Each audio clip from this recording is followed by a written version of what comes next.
Welcome to episode, I don't know, 17, 18 of Man Buns and Jesus. I am one of your hosts, one of the delinquents that runs this show, Josh Laborious. I'm the pastor out in Eastvale, California. And the gentleman over there with the sleek black hair is Benjamin Olschlager, pastor of Good Shepherd Lutheran Church, somewhere in the vast wasteland that is the north part of our country. Is that a I'm good? in Is that a Lake good Orion. description? Is that enough? Close. It's close. I'm in Lake Orion, Michigan, and it's it's been above freezing the last 3 days here. So we're not quite so frozen or vast a wasteland anymore. Um, I don't know. Yeah, we're having good weather. At some point, you'll have to stop making fun of it because it'll be 100 bajillion degrees where you're at, and it'll be nice where I am. No, no. I'll keep making fun of it. Don't you worry, Anyway, because there's this simple reality that you said, "Oh, we've been above freezing for the past 3 days, and it hasn't gotten down to freezing once since I've been here." So there's that. What's our topic for today? Our topic isn't about the various parts of the country and their weather patterns. Believe it or not, we have yeah, something more important to talk about. yeah. Maybe more So relevant. definitely more relevant. The one of the things that's really hard for Christians to uh, kind of wrap our minds around oftentimes can be war or conflict, and especially what we as Christians can do to respond to that. And I've seen a lot of outcry around the conflict that started in Ukraine last week, um, and honestly has been brewing since 2014 when Russia annexed Crimea.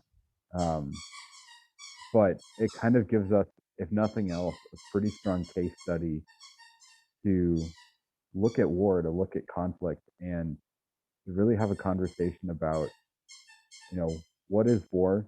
Is it ever just? Um, what are some of the things that are happening in this specific war that we need to be aware of? And what can we as Christians, especially Christians who are halfway around the world, do about it? So, lots to talk about today. And I think, Josh, I don't know what you're thinking, but I think um, for me, I think it'd be valuable for us to kind of just lay out what's happening um, in Ukraine, and especially with um, a lot of the stuff that Russia has been doing in the lead up to this. How familiar are you with what's going on halfway around the world? Yeah, so I want to be as transparent as and honest with you and with our listeners slash viewers as possible.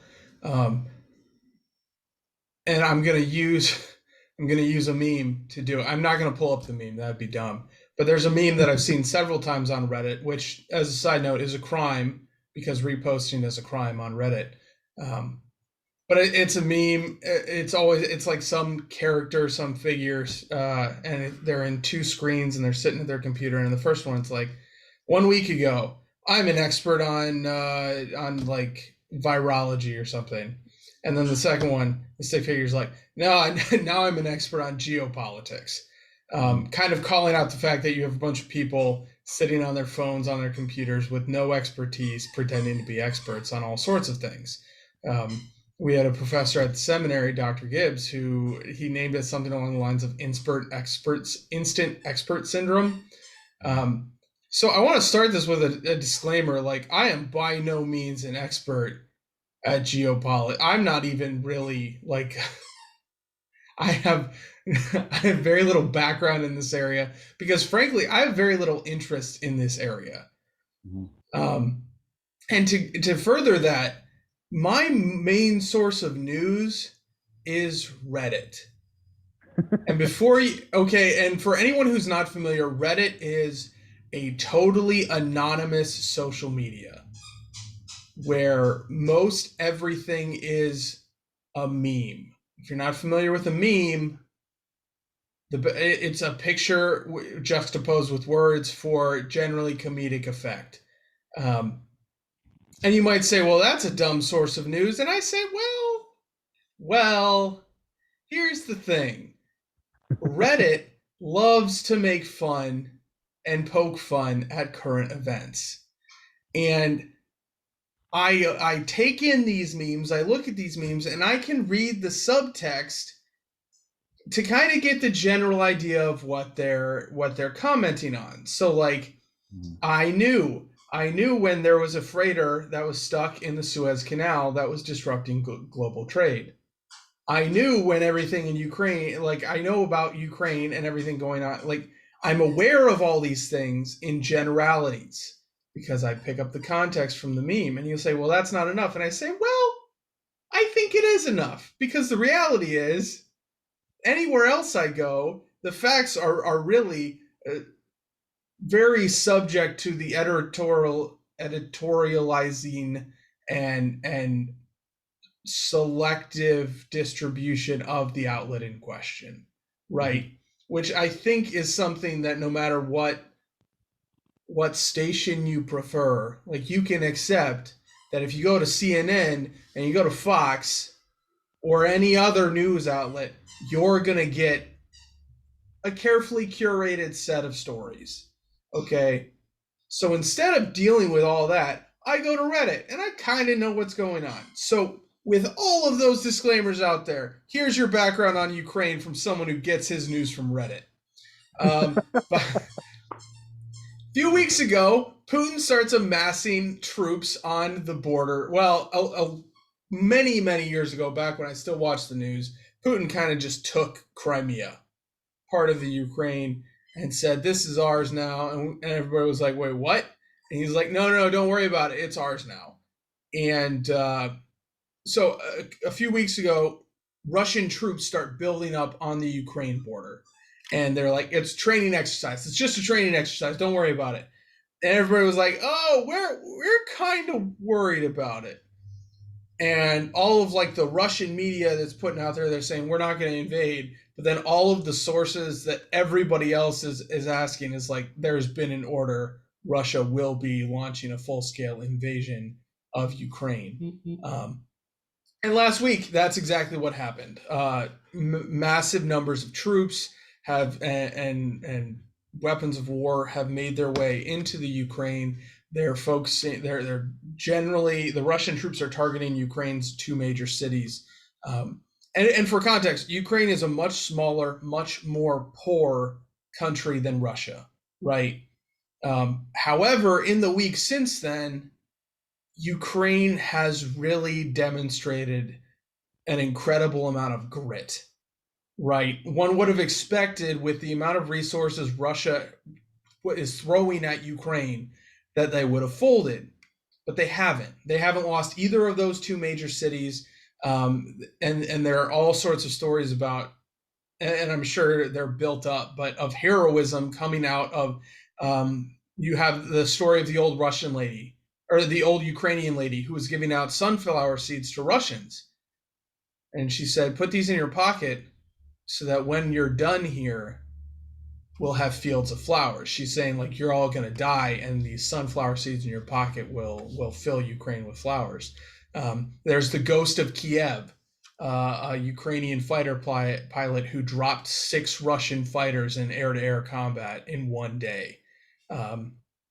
And then you have the story of the Ukrainian president, who he was offered an evacuation by the U.S. and his response was, "I don't need an evac, I need ammo." And he's, by all reports, like he's on the ground with his troops.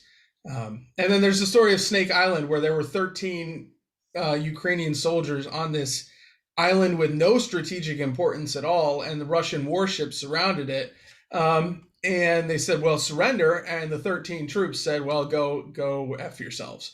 So like, these are the stories coming out. And I've seen, I don't know the truth to this, but there are even stories coming, like if Ukraine can hold out for something like 2 weeks. So by the time this podcast comes out, if they can hold out for all that time, there is a lot of indication that Russia can't sustain the conflict, because while they have all these resources, all these troops, all these armaments throughout them, all of that costs money that they don't have. Especially, and here's kind of the response of the international community. A lot of countries have been sanctioning Ukraine. All Hmm. sorts of like the value of the ruble, which is the Russian currency, is dropped to almost nothing. It is worth like 0.001% of a dollar, right? Or of a euro, I think is the compare. Like, there are people making jokes. I'm going to go to Russia with my 20 euros in my wallet and go buy the whole country at this point. Um, the only thing I don't actually know, I'm not familiar with, because I keep seeing conflicting memes about it on Reddit, which, as you'll recall, is my source of news. Whether, like, I don't know whether or not we're still buying oil from Russia, because that is the majority of their income, right? But we also need gas, so I don't know. And then the big question that a lot of people are asking are, why haven't other world super, like, why hasn't the United States sent troops into Ukraine?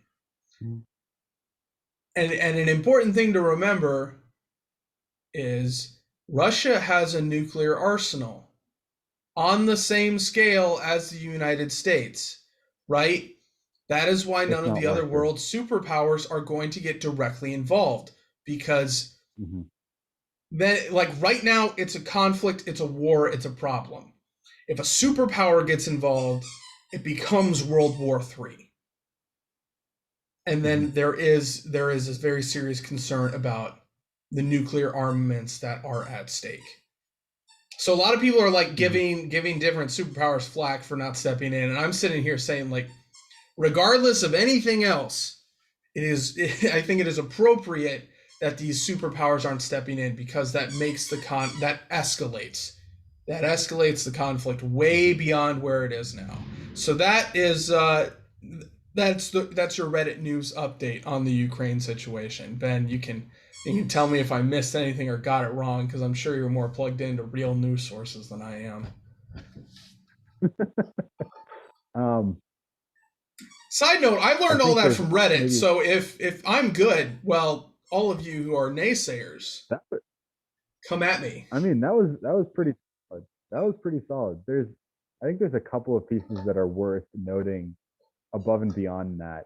For example, the 10,000-foot geopolitical view of what's going on. Back in 2014, which is when Russia, that chunk of land, Crimea, um, the Ukrainians rose up and overthrew a president that was very friendly with Russia, and then elected somebody who was not friendly with Russia. And since then, Russia's been not so happy about the fact that the country that they used to get a lot of their grain from no longer likes them.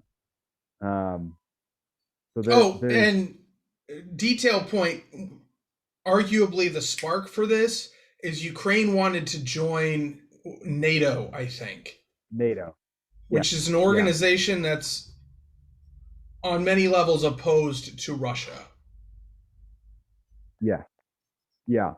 And so you have this long brewing conflict that's been kind of simmering since 2014.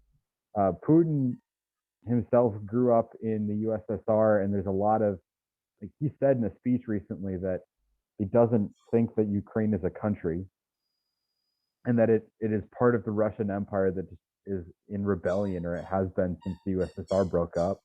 Um, and so, in a lot of ways, Putin has been telling people his hand for years. Um, Definitely weeks, but probably years. Well, and Um, everybody's got to keep in mind, like, where Putin comes from. He's ex KGB, right? Like, yeah, he's USSR born, bred, and raised, right? mhm, yeah, and it's not even necessarily like just the USSR thing. It's, you know, Russia has a long history of being an empire, whether it's as the Russian Empire or whether it's as the USSR. They very much enjoyed conquering foreign lands and making them part of their controlled territory. So this is something that Russian leadership has been doing for literally centuries. Um, and it also kind of feeds into, and the reason that we're talking about this today is it feeds into their national persona uh, of a strong military and economic juggernaut, um, as well as it bleeds into their theology. Um, if you pay any attention to the Russian Orthodox Church or the branch of evangelicalism that's taken off in Russia, it's very much built around this like macho, manly persona of um, you know, soldiers and victors and conquerors, and they praise a lot of the saints who were military men. They praise a lot of the saints who died, defending um, or standing up for, um, towns, cities, churches, and so there's very much this persona and cult of manliness that's baked into the theology of their churches too, and that makes it really interesting for me, at least, to think about this conflict, because you have a theological and a church related tie to it, over and above this just being a conflict that we can talk about in terms of how we as Christians approach war. We have one side that, you know, Putin describes himself as a Russian Orthodox Christian and is very proud of that identity. Um, so, what do we do with that, Josh? And I think a good place to start is acknowledging that this is there isn't a clear-cut answer to this, to any of these sorts of questions, right? There's because there are factors that kind of push us in two different directions. Because on one direction, the government, so as generically as possible, government. So Putin, um, the Zelensky, I think is the Ukrainian president's name. Whoever is in charge, in whatever way they are in charge, are given the language we like to use. They're given the sword on behalf, kind of on God's behalf, right? The government, they're placed with doling out justice, with they're tasked with protecting those who can't protect themselves. These are kind of like the theological responsibilities of government. So there is an element to, you know, because you can push one way and say, well, we should be pacifists and we should say that like war and violence is outright, but a proper view of theology, I think there is room for the sword, for violence to be carried out in a just way, and the reality is someone has to wield the sword, Mm-hmm. right? So, well, at least for now.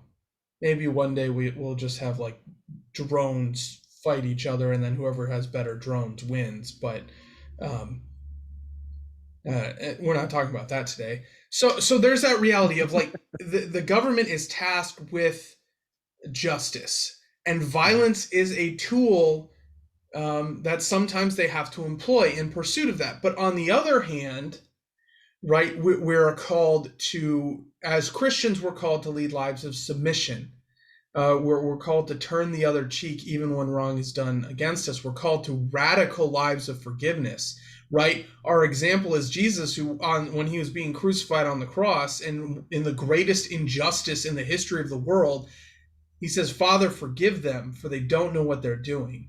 And if you say, well, that's unfair, Jesus is too high a standard. Well, Stephen, just a few chapters later in Acts, he's being stoned to death, and he says the same thing. He says, Father, forgive them, for they don't know what they're doing, right? So we're called to kind of to be at peace with people, if at all possible. We're called to lives of submission, and life, we don't take vengeance for ourselves. So there are these two theological truths, and we have to find where they're held in tension, where that place in the middle.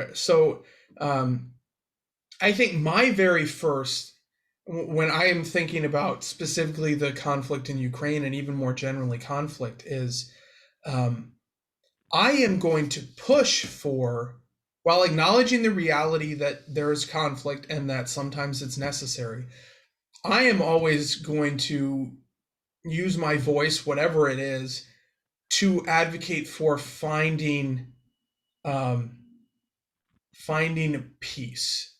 Mm-hmm. Right. So a few days ago. So for anyone listening, we're recording this on March 3rd, Thursday, March 3rd. So all of our references to time and that's when we're recording this. So keep that in mind. I don't know what's going to happen this weekend, but a few days ago, as of today, there were meetings between the Ukrainian leadership and the Russian leadership to talk about a treaty, to talk about peace of some kind. And when I see that's what I want, right? I want to see these talks that strive for that peace we're called to, right? So my thought process is that if Putin is so serious about his Orthodox Christian faith, then he should be seeking peace, Mm-hmm. right? So whenever I see war, whenever I see conflict, I acknowledge that at points there's a reality for that. But my immediate follow up is we need to be seeking an end as quickly as possible. Mm-hmm. So this might be a radical take, but I'm excited about those peace treaties. But that same logic for me would have advocated for the dropping of the nuclear bombs at the end of World War II, because by all estimates, because the Japanese military did not quit. That wasn't something they even entertained. And it took something that radical to make peace even a remote possibility. A lot of the estimates I've seen say, yes, the nuclear bombs dropped on Hiroshima and Nagasaki took so many lives, but the numbers of casualties, if it had been a more traditional ground war, escalated by like 10, 20 times, because essentially what would have had to happen is the entirety of the Japanese military would have had to be killed before they would have. Plus, so probably a significant portion of the civilian population, because they were on. But those dropping, the dropping of those bombs was so dramatic and so stark that it drove into those conversations for peace. So if you're trying to think through kind of where I'm at and where I see our theology pushing us, is a reality that yes, sometimes violence is necessary, but we're pushing toward peace. Mm-hmm. And the other thing that kind of drives to mind for me is kind of, well, why don't we just not do the conflict in the first place? And yes, there's reality that's an ideal, but the reality is the leaders are called to exercise the sword for justice. Mm-hmm. And the easiest example that I can pull is in World War II, right? The things that Hitler was doing were unjust. They were like, there's no justification for them. And it was appropriate for other world leaders to say, this is an instance where we are called to exercise the sword for justice, for righteousness. So those are some of my thoughts going into this. But I think part of the problem is a lot of leaders have gotten really good at leveraging the language of justice and righteousness as an excuse for other motivations. Mm-hmm. I haven't heard any from the Kremlin on this one, but if someone were to tell me, well, Russia's invasion is because it was a justice thing, I'm going to be highly skeptical, because to my knowledge, there weren't great atrocities happening in Ukraine. Um, not it's certainly nothing worth launching a full scale war Yeah. on the grounds of righteousness. So those are my thoughts when we're thinking about war. Um, ben can tell me how off base some of those are. I mean, no, I think you're very much headed in the right direction on war, and I think one note on the ground condition in Ukraine since the 2014 stuff, um, there has been some unrest in eastern Ukraine along the Russian border, but a lot of it's been found and like there in the United States, there's rumors of crisis actors all the time popping up in different conflicts, and they're like basically never founded. Um, in Ukraine, they've had people come up to them and admit that Putin paid them to wander into these cities and start mixing stuff up. Um, so this, I mean, this is a conflict that's been brewing and instigating for almost a decade at this point. Well, and Um, even civil unrest is not. I don't consider that like a reason we need to go exercise justice, right?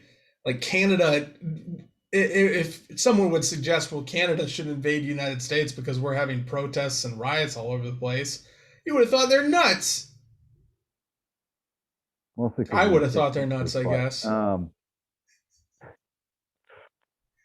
but in all seriousness, I think one another way of maybe thinking about what you were kind of talking about. Um, Luther actually writes this in his, I believe it's in his explanation of the Fifth Commandment in the Large Catechism, um, where he's talking about murder. Um, he kind of describes that force should only ever be used for the benefit of the neighbor, never for your own benefit. Like if someone is challenging you for life and limb, then yes, there's some element of defending yourself. But if someone is threatening your neighbor, like, and there is significant risk to life, limb, whatever, um, that seems to be the only reason that he can come up with for justifying any sort of use of force. And Well, I think, and this is an example I used because I went through the Sermon on the Mount with high school kids. Um, and the example I use is I'm walking down a dark alley by myself and I get jumped. mhm, Someone wants to take my wallet, my phone, whatever. My response is to give it to him. Say I'm walking down a dark alley with my wife, and someone starts threatening her. I'm about to throw hands. Right? There's a totally different response because I'm defending my neighbor, but someone I'm responsible for. mhm, And I think that's a hard distinction. So like in the Ukrainian example, if Putin is going in because he wants to install a government more friendly to Russia's interests, that's a self-centered thing. If yeah, if he was going in to protect someone, I guess that would be different. But yeah, he is kind of making those claims, but they definitely seem to be unfounded. And I think it's pretty clear from the way that like scripture talks about warfare, the way that God uses warfare as a tool of justice, the way that Jesus talks to soldiers about their profession. Um, the the goal is always to uphold life in the greatest way possible, and sometimes that means taking a life to spare more lives. Um, and that's just kind of the messiness of the sinful world we live in. But because let's be clear, they're both wrong. yeah, But then you the have to start getting into this question of which sin is greater. yeah, and Luther's whole take in the Fifth Commandment um, is like, do you just let a foreign invading army wander through your territory and massacre everyone, or do you stand up and stop them from being able to perform an injustice? And in so doing, carry out the justice of God on them.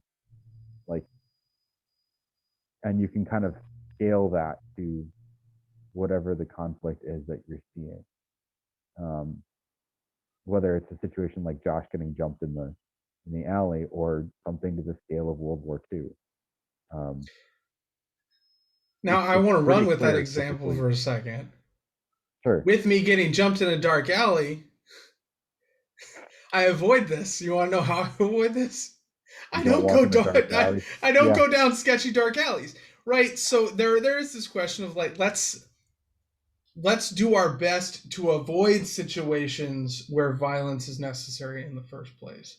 So if any world leaders ever listen to this podcast, thank you for don't joining go me. down the metaphorical equivalent of a shady dark alley. Yeah. You hear that, Vlad? Don't do it. Come on, Vlad. Yeah. I think all of this is to say, like, there's a lot wrong with the conflict Russia Ukraine right now, and we can kind of sum it up to like sins in the world. Some people are doing some very, or perhaps not very, but definitely aggressive and probably unjust things, and it's leading to loss of life that doesn't need to happen. And as a people of God, like, we can respond to that and say, yeah, this is unjust. And then from there, how do we respond to this? So some of the things that come to mind for me, as far as our response, there are a few things I think we can cheer on that are happening. If the first are all of these sanctions that are being handed down, because they're pursuing an end to the conflict while trying to refrain from conflict, right? And this is happening like from all corners of the world, right? There are obviously governmental sanctions, but like the NHL, they've cut their ties with Russia. The NHL, for those of you who are cultureless swine, is the National Hockey League, which has me worried a little bit because the Preds have some players in Russia that I would really like to get to Nashville. But for the greater good, whatever. And even, the World Taekwondo Association rescinded Putin's honorary black belt, which on one hand just strikes me as like completely ridiculous. Who cares? But on the other hand, I'm like, well, maybe Putin cares. So like these sanctions, there's something we can cheer on because, right, it's an effort to bring an end to the conflict without escalating it. So I think we can appreciate that a little bit. And I think the other thing we can appreciate are some of these stories coming out of Ukraine of nonviolence being used to end. Like there are stories all over the place. Ukrainian farmers just taking Russian equipment that's like left unattended. Like they hook up their tractors to an anti-air missile, and they just like drag it off. And the joke Reddit's making is, well, they're really tired of those crows picking at their fields. But like I mean, I guess I don't know what the SAMs are being used for after they're stolen, but kind of just this. And I've heard a couple stories of like Russian troops arrive in a village, and the villagers are kind of like, just, we don't want you here, leave. And the Russian troops surrender because most of Russia doesn't want this conflict either. Or I guess I shouldn't say most. There's a significant enough portion of Russia that doesn't want the conflict that it's noteworthy. So like we can cheer on all of these things that they're trying to diffuse the conflict as much as possible. And that's a response I would focus on, is look for the things that we can build up. Because building up good behavior is a lot more effective than trying to tear down bad behavior. Like that's just a psychological reality for you. What about you, Ben? What is your response focus on as you're seeing all this? I mean, I think in addition to what you've talked about, I mean those are big pieces that we can do is, people living halfway around the world. But I think the other big thing that we could do, especially as Christians, pray. There are people in Russia, people in Ukraine, um, who are facing severe consequences in opposition to this conflict. There are protesters in Russia who are being imprisoned because of this. There are soldiers dying in Ukraine for both Russia and Ukraine, who don't particularly want to be a part of this conflict. There's Ukrainian civilians dying. I think we can do a lot of praying for safety, protection, peace for people across that region of Europe and Asia right now. And praying for the leadership of the two countries that peace comes and comes quickly. Yeah, and I think both of those are kind of, maybe this is too soon, but actually I'm looking at the time, maybe it's not, transitioning into kind of more general takeaways, right? Because with our prayer is that maybe even by the time this podcast is released, the conflict in Ukraine is done. You know, that would be great. If this is already outdated by the time it releases, we're still going to release it. Just and at this point, I'm asking you, if that's the case, praise that it's done. Yeah. But I think there are some takeaways we can have for just general conflict, and that is like what Ben said, to pray for an end to conflict, to peace and safety, and to mitigate loss of life, but also to praise and uphold and uplift nonviolent solutions, even in those situations where it seems violence is inevitable. Yeah. And that can apply to conflicts regardless of kind of where they're at. Or their because scale. Yeah. I think that's kind of exactly where I'm at too, in terms of takeaways and also prayer thoughts for the week. And I don't think we really need to go much further. Do you? I think we're good. I guess we're letting you out of class early, guys. Yeah. But yeah, if you need a church home in the area of Lake Orion, Michigan, Yeah, check out Good Shepherd with my homeboy Ben over there. Or really, actually, probably anywhere in Michigan. I feel like we know a lot of guys who are pastors in Michigan. We do, in all different parts. Yeah, there's lots of Lutherans here, so that tends to happen. If you're in the LA area, check out Josh. He's in. There are less Lutherans here. I have some people who drive like 30 minutes to come to our church because it's the closest they got. Yeah, good for them. Yeah, give them a hug for me this week, Josh. I'll do my best. All right, my dog's making a bunch of noise, so I think we got to call it. Well, brothers. All right. Go for it. I cut you off. You go for it. Jesus Christ. Go in peace. Serve the Lord. Thanks be to God.